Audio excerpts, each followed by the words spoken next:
First contact and betrayal. The vast expanse of space had always called to humanity. For centuries, we gazed at the stars, wondering if we were alone in the universe. In the year 2157, we finally got our answer.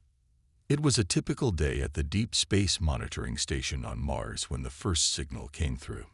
Dr. Elena Reyes, lead xenolinguist, nearly spilled her coffee as the computers lit up with activity. Her hands trembled as she initiated the first contact protocols they had rehearsed countless times, but never expected to use. "This is it," she whispered to herself, her voice barely audible over the frantic beeping of the equipment. "We're not alone." The signal originated from a star system just 40 light-years away. It took weeks of careful analysis and decryption before the message became clear. "We come in peace. We wish to meet." The news spread across Earth and its colonies like wildfire. Humanity held its collective breath as the United Earth government prepared its response. After much deliberation, they decided to send the UES Horizon, Earth's most advanced exploration vessel, to make first contact. Captain James Chen stood on the bridge of the Horizon, his heart racing with a mixture of excitement and apprehension. As they approached the designated meeting point, a sleek, alien ship shimmered into view. Its hull gleamed with an iridescent sheen that seemed to defy the laws of physics. "Open a channel," Chen ordered, his voice steady despite the gravity of the moment. The view screen flickered to life, revealing beings that were both familiar and alien. They had a vaguely humanoid shape, but their skin shimmered with bioluminescent patterns, and their eyes were large, multifaceted orbs that reflected the starlight.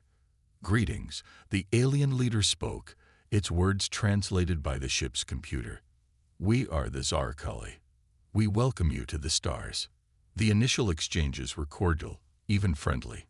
The Zarkali shared snippets of their culture and technology, fascinating the human crew. They spoke of a galactic community, of wonders beyond human imagination. Captain Chen felt a surge of hope for a bright, interconnected future.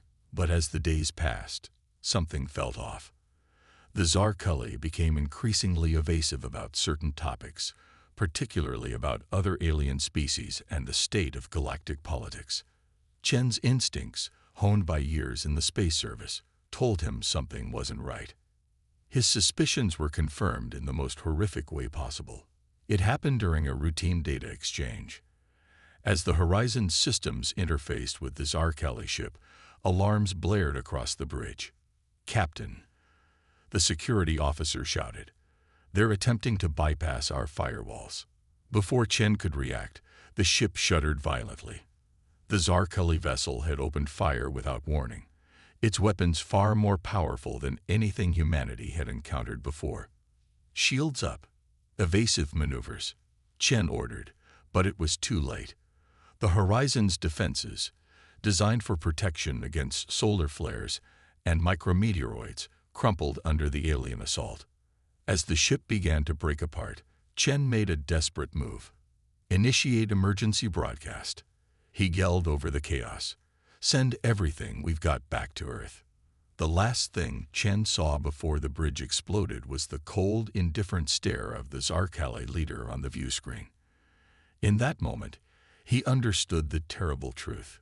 Humanity had stumbled into a galaxy far more dangerous than they had ever imagined. Back on Earth, Dr. Rice watched in horror as the final transmissions from the Horizon came through.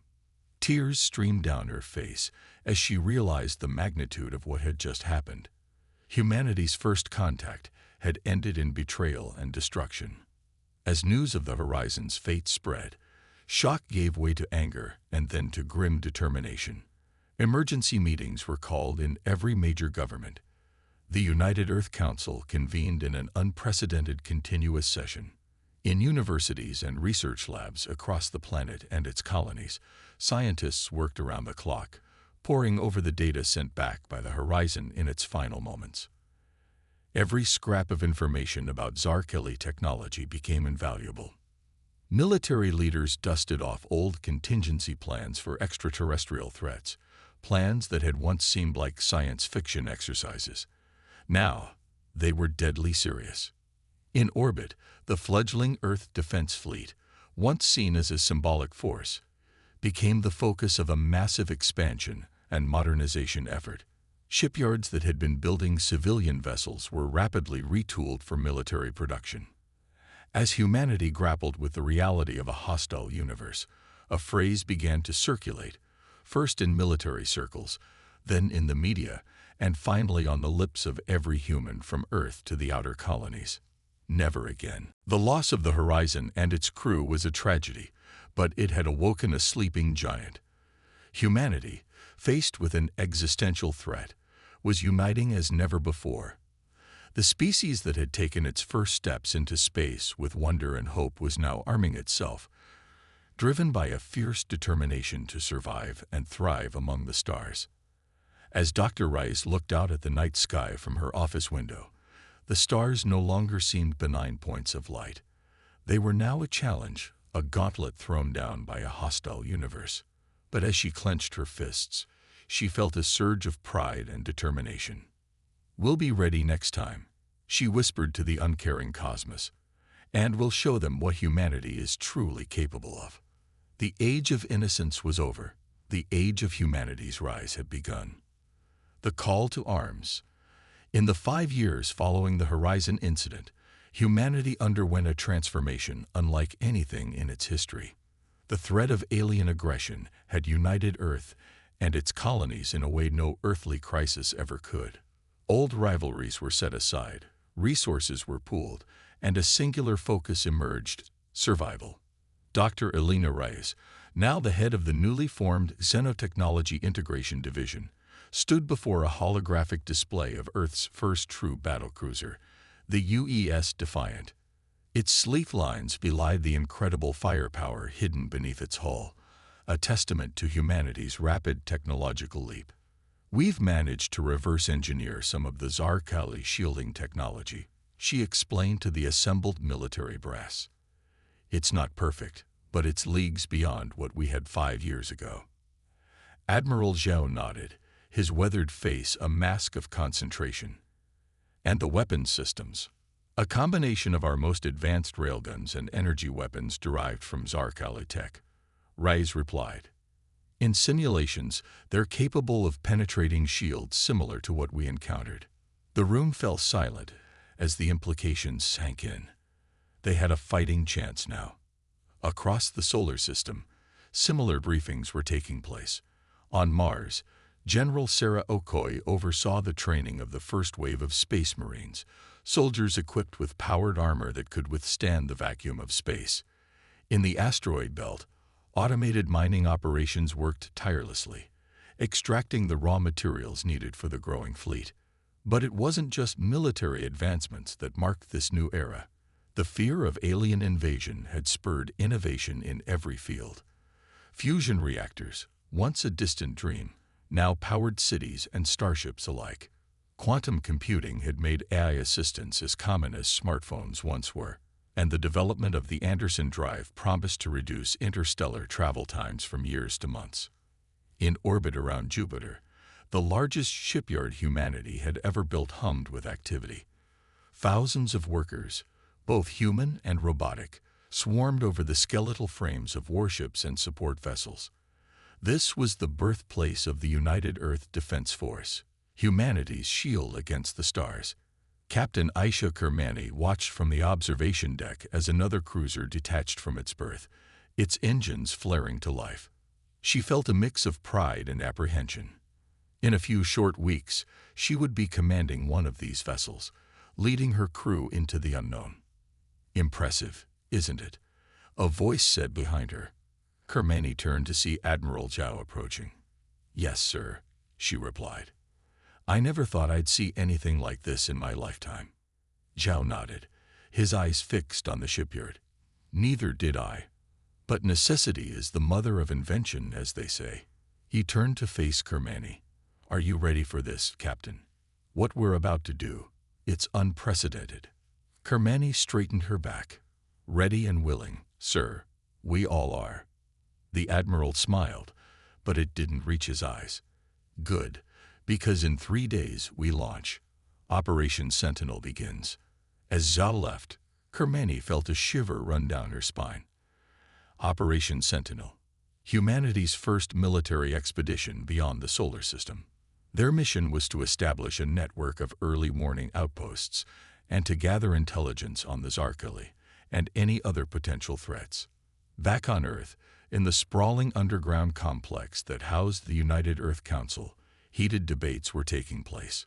Some argued for a purely defensive stance, focusing on fortifying the solar system. Others pushed for a more aggressive approach, taking the fight to the Zarkali before they could strike again. Council President Amelia Chen listened to the arguments with a heavy heart. The weight of humanity's future rested on decisions made in rooms like this. "We cannot hide behind our walls and hope the threat goes away," she finally said, silencing the room. "But neither can we charge blindly into a galaxy we barely understand. We will defend ourselves, yes, but we will also reach out. There must be other species out there, perhaps as wary of the Zarkali as we are. We need allies." Her words resonated with many. Plans were set in motion not just for military expeditions, but for diplomatic missions as well. Humanity would go forth armed, but with an open hand as well as a closed fist. As the day of the launch approached, a palpable tension gripped the solar system. In homes and public squares, on space stations and lunar bases, people gathered around screens to watch the departure of the fleet. Dr. Reyes stood in mission control, her heart pounding as she watched the ships move into formation. Each vessel carried a piece of tech she and her team had developed. The fate of these brave men and women rested in part on her work. "Godspeed," she whispered as the first ships engaged their Anderson drives, disappearing in flashes of light that outshone the stars. On the bridge of the UES Intrepid, Captain Kermani took a deep breath as she prepared to give the order that would take her ship beyond the boundaries of known space. "Helm, engage Anderson Drive," she said, her voice steady. "Let's go make history." As the Intrepid leaped into the unknown, Kermani felt a surge of determination. Whatever lay ahead, humanity would face it head-on. They had been bloodied but not broken by their first encounter. Now they were returning to the stars not just with advanced technology, but with a unity of purpose that made them stronger than ever. The galaxy had no idea what was coming. Humanity, once a fledgling species taking its first steps into space, was now a force to be reckoned with. And they were about to announce their presence to the cosmos in a way that could not be ignored. The age of human ascendancy had begun, and the stars themselves would bear witness to their rise. The counterattack. The vastness of space enveloped the UES Intrepid as it emerged from its Anderson Drive jump. Captain Aisha Kermani's eyes scanned the holographic display, taking in the alien star system before them. This was it, the edge of known space and the beginning of humanity's counteroffensive. "All stations, report," Kermani ordered, her voice calm despite the gravity of the moment. "Sensors online, no immediate threats detected," came the reply from Lieutenant Park at the science station. "Weapons and shields at full capacity," added Commander Rodriguez, her tactical officer. Kermani nodded, allowing herself a small smile. They had made it this far without incident, but the real challenge was just beginning. According to the intelligence gathered from the Horizon's final transmission, this system was a minor Zarkali outpost. Their mission, to gather more information and, if possible, to strike a blow against those who had so callously destroyed humanity's first contact mission. "Engage stealth systems and begin passive scans of the system," Kermani ordered. The Intrepid's experimental cloaking technology, reverse-engineered from fragments of Zarkali data, hummed to life. It wasn't perfect, but it gave them a fighting chance at surprise. As the ship crept deeper into the system, tension on the bridge mounted. Then Lieutenant Park's console lit up. "Captain, I'm detecting artificial structures on the third planet, consistent with Zarkali architecture based on our limited data. Any signs they've detected us?" Kermani asked.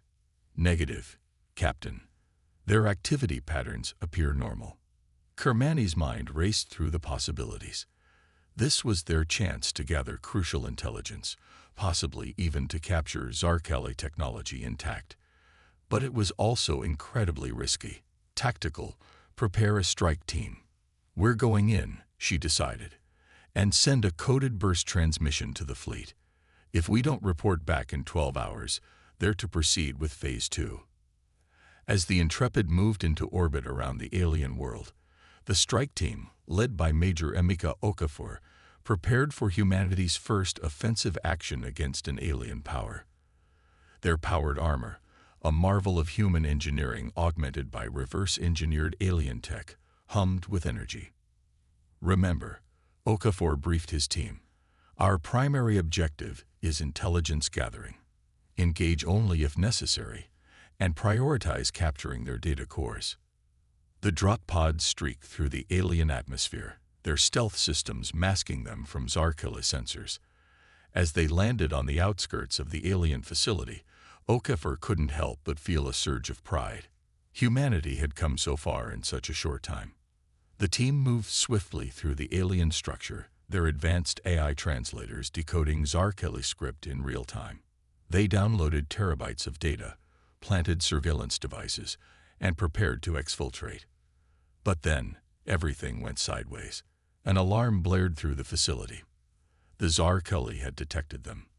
All units, fall back to extraction point, Okafor ordered, his voice steady despite the chaos erupting around them. As the team fought their way out, they got their first real look at Zarkeli combat capabilities. The aliens were formidable, their bioluminescent skin pulsing with patterns that seemed to coordinate their movements. But humanity's new tech held its own. Shields flickered as they absorbed energy blasts, and returned fire from human weapons punched through Zarkeli defenses. Back on the Intrepid, Kermani watched the situation unfold with growing concern. Tactical, prepare to provide cover fire. We're going to get our people out. The ship decloaked, its sudden appearance catching the Zarkeli off guard. Precision strikes from the Intrepid's main guns destroyed anti-aircraft emplacements, clearing a path for the extraction shuttles. As the last shuttle docked, Kermani knew their element of surprise was gone. Helm, get us out of here. Prepare for emergency jump. But before they could activate the Anderson drive, space itself seemed to tear open. A massive Zarkeli warship, easily 3 times the size of the Intrepid, emerged from what could only be described as a fold in spacetime. Evasive maneuvers, Kermani shouted. The Intrepid rolled and dove, barely avoiding the first salvo from the alien behemoth. What followed was a dance of death among the stars. The Zarkeli ship was powerful, but the Intrepid was nimble. Kermani used every trick in the book, exploiting the alien world's gravity to slingshot around, presenting a constantly moving target. Tactical, analyze their attack patterns. Find me a weakness, Kermani ordered, her hands gripping the arms of her command chair as the ship shuddered under another near miss.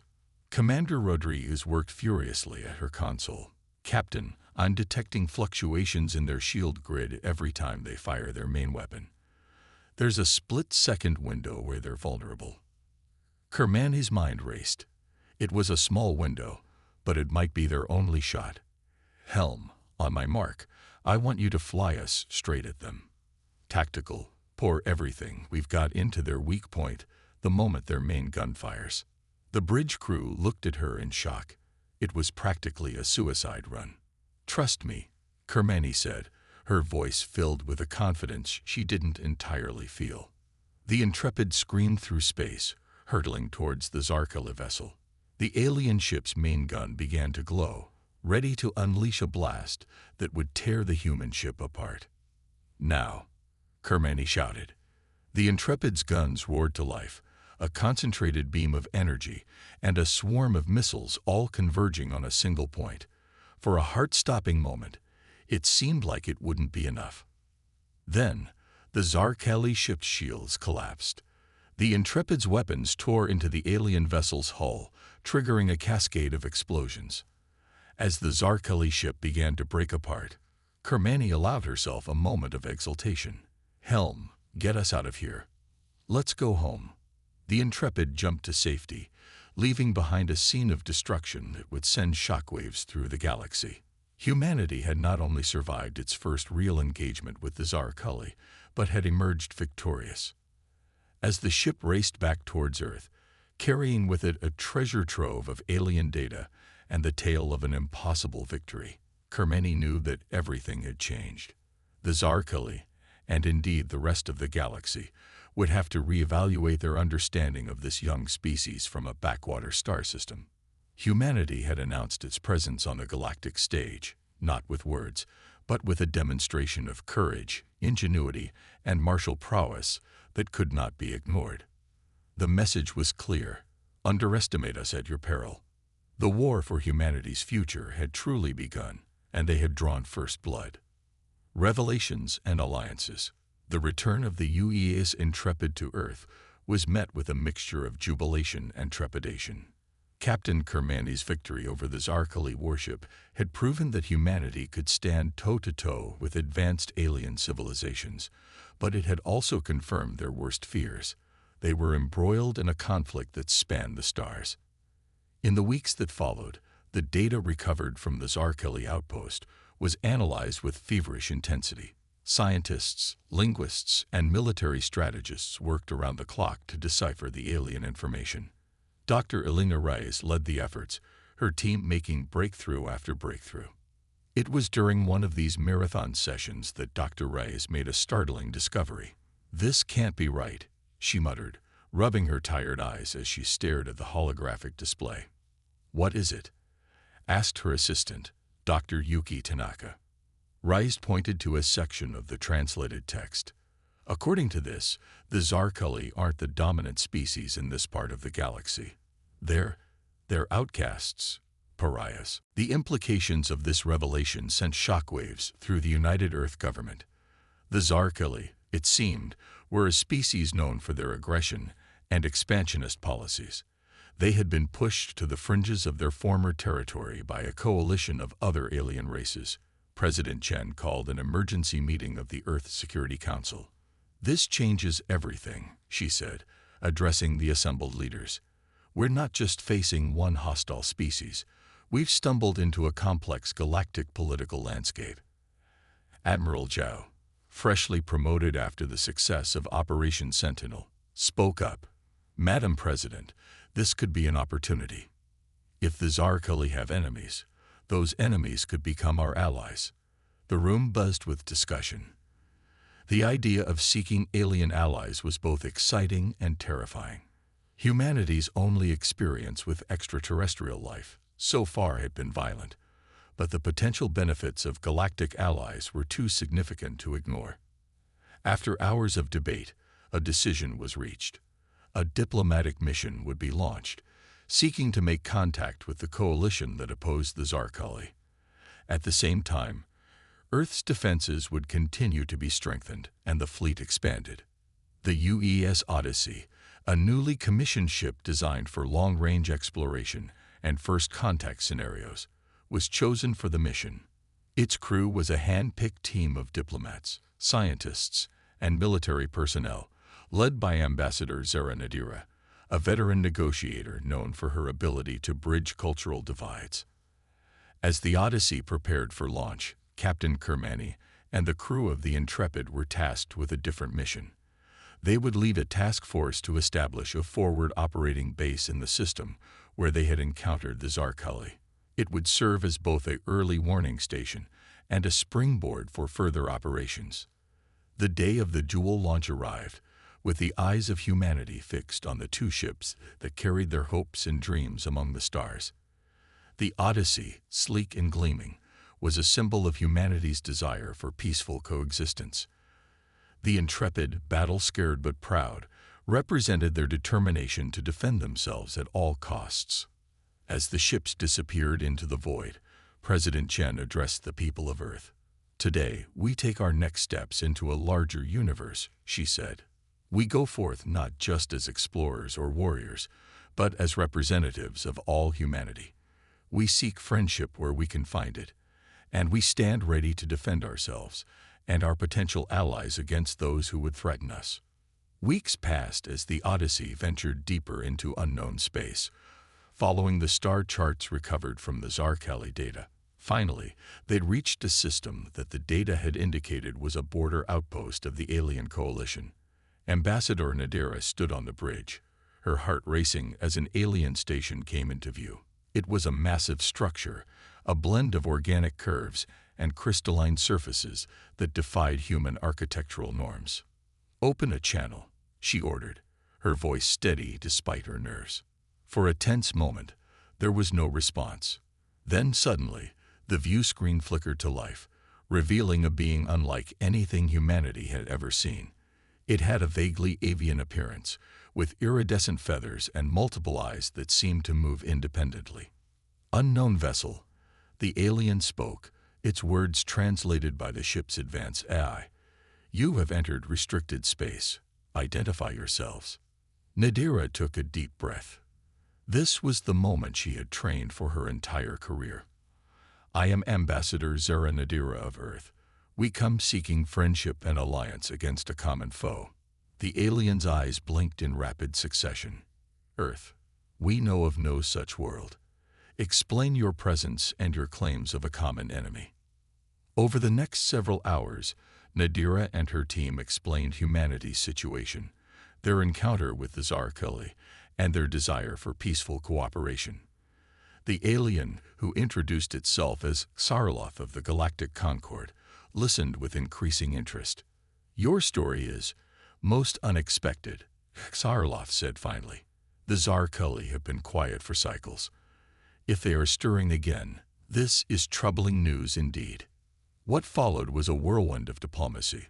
The Odyssey was granted permission to dock at the station, and Nadira found herself in discussions with representatives from a dozen different species. Each was unique, with its own biology, culture, and perspective on galactic affairs. As Nadira shared more about Earth and its recent history, she could see a shift in the aliens' attitudes. What had started as wary curiosity was turning into grudging respect, and in some cases, outright admiration. "Your species achieved spaceflight mere centuries ago, and already you have fought the Zarkeli to a standstill," one reptilian alien asked, its voice tinged with disbelief. "Most impressive." Another, a being that seemed to be composed entirely of shimmering energy, added, "Your adaptability and resourcefulness could be valuable assets to the Concord." As the diplomatic talks progressed, news arrived from the Intrepid's task force. They had successfully established the forward base and had already repelled 2 Zarkeli probing attacks. Captain Kermani's tactics, combining human ingenuity with the newly acquired alien tech, had proven devastatingly effective. This news sealed the deal. The Galactic Concord, seeing the potential in this young but fierce species, agreed to a formal alliance with Earth. They would share technology, intelligence, and military support in the fight against the Zarkeli and any other threats that might arise. As Ambassador Nadira put her signature on the historic document, she felt the weight of the moment. Humanity had taken its place on the galactic stage, not just as survivors, but as valued allies in a cosmic conflict. Back on Earth, as news of the successful alliance spread, there was a palpable shift in the global mood. The fear of cosmic isolation that had gripped humanity since the Horizon incident began to lift. They were no longer alone in the universe. They had friends among the stars. But even as celebrations erupted across the planet, military leaders and politicians knew that the real challenge was just beginning. The Zarkeli would not take this new alliance lightly, and the true test of humanity's place in the galaxy was yet to come. The stage was set for a conflict that would determine not just the fate of Earth, but the balance of power in this sector of the galaxy. Humanity, once a primitive species confined to a single world, was now poised to play a pivotal role in shaping the future of countless civilizations. The next chapter in humanity's cosmic adventure was about to unfold, and the entire galaxy would bear witness to their rise. The final stand. The alliance between Earth and the Galactic Concord had shifted the balance of power in the sector, but it had also painted a target on humanity's back.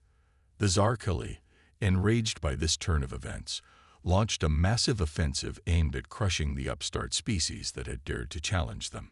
Admiral Zhao stood on the bridge of the UES Defiant, the flagship of humanity's now formidable space fleet.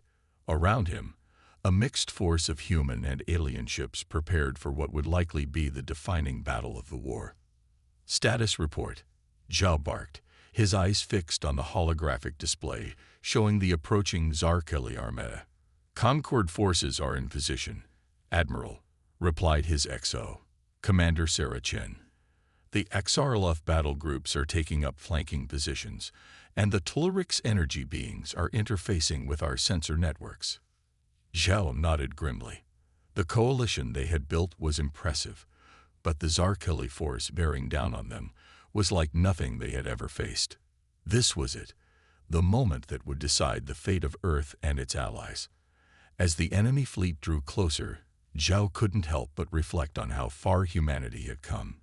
In just a few short years, they had gone from a species taking its first tentative steps into interstellar space to a key player in a galactic conflict.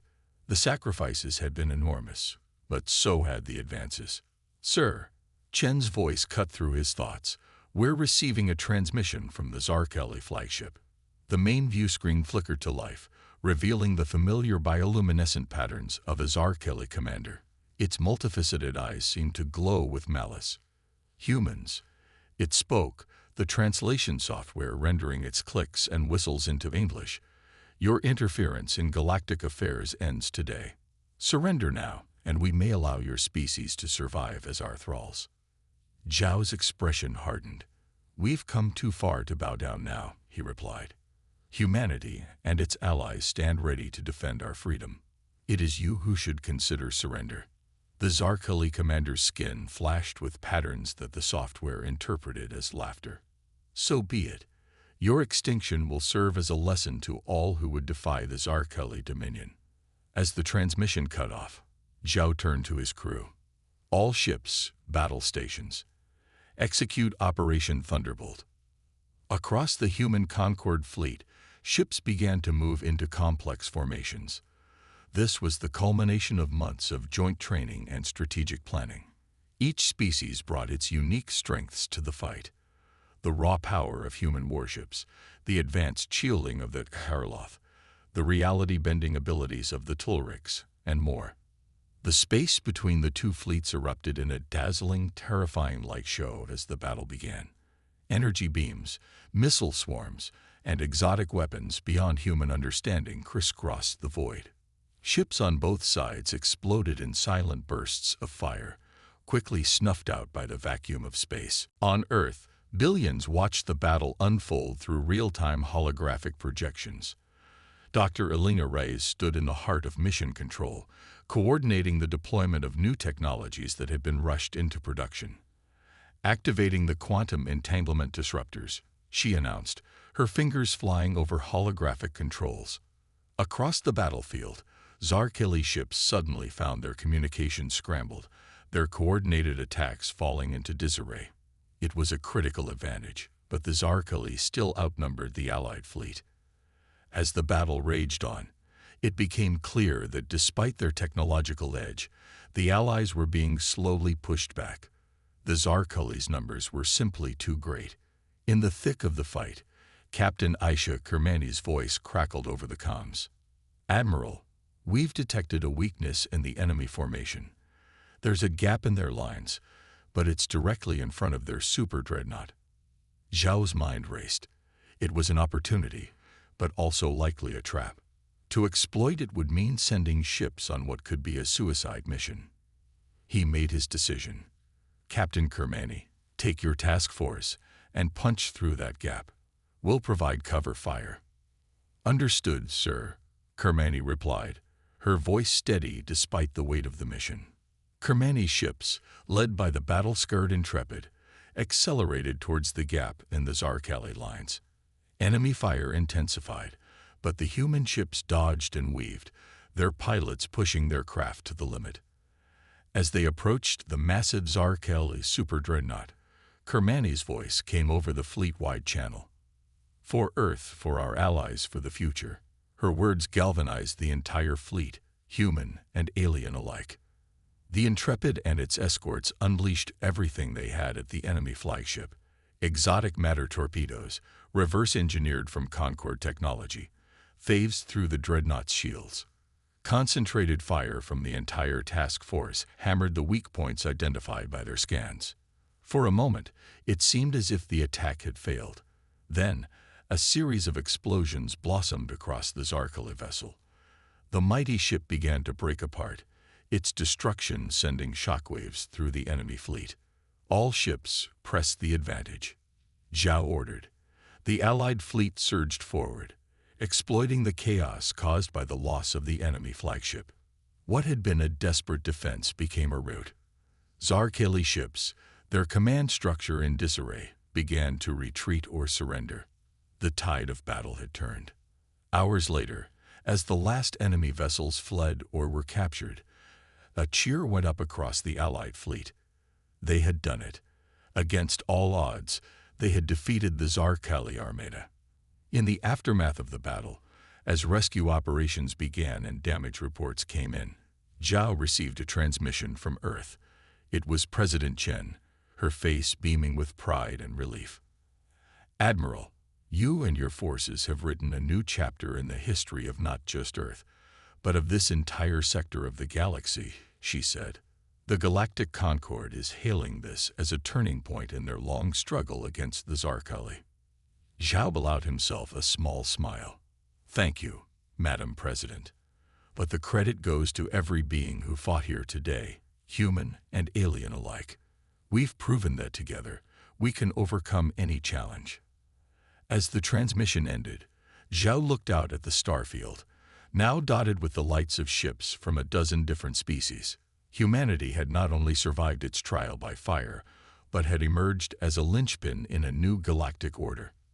The future was uncertain, but one thing was clear: humanity's place among the stars was secure. They had faced the universe's challenges with courage, ingenuity, and an unwavering spirit. Whatever came next, Earth and its people were ready. As news of the victory spread across Earth and its colonies, a new sense of purpose filled the hearts of humans everywhere. They were no longer just inhabitants of a single planet, but citizens of a vast, complex, and wondrous galaxy. The age of Earth's isolation was over. The era of humanity's galactic adventure had just begun.